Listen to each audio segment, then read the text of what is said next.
Magic pin में city कैसे change करें। अब मैजिक पिन में अपना सिटी चेंज करना चाहते हो तो इस वीडियो को पूरा देखना। इसके लिए मैजिक पिन ओपन करना है, फिर नीचे अकाउंट ऑप्शन शो होगा, इस पर क्लिक करना है।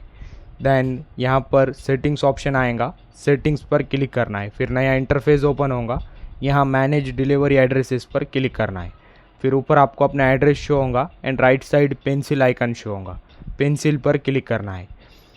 फिर नया इंटरफेस आएगा, यहाँ पर आपने अपना जो सिटी ऐड किया है वो दिखाई देगा। यहाँ पर आपको सिटी एंड कॉलोनी शो होगा, तो आपको अपना सिटी चेंज करना है तो इसके लिए राइट साइड चेंज ऑप्शन आएगा, चेंज पर क्लिक करना है। देन फिर ऊपर सर्च ऑप्शन पर क्लिक करना है एंड अब जो सिटी ऐड करना चाहते हो यहाँ पर आपको अपना सिटी का नाम डालना है। देन सिटी नेम डालने के बाद यहाँ पर कॉमा लगाकर स्पेस देना है। देन फिर अब उस सिटी में कौन सा कॉलोनी या एरिया ऐड करना चाहते हो तो आपको कॉलोनी का फुल नेम डालना है। देन फुल नेम डालने के बाद नीचे आपको अपना कॉलोनी सजेस्ट होगा, देन कॉलोनी पर क्लिक करना है। फिर आपका नया सिटी देन नया कॉलोनी ऐड हो जाएगा। फिर कन्फर्म पर क्लिक करना है, देन नीचे सेव एड्रेस पर क्लिक करना है। जैसे आप क्लिक करोगे आपका सिटी चेंज हो जाएगा। वीडियो इन्फॉर्मेटिव लगा तो लाइक करना।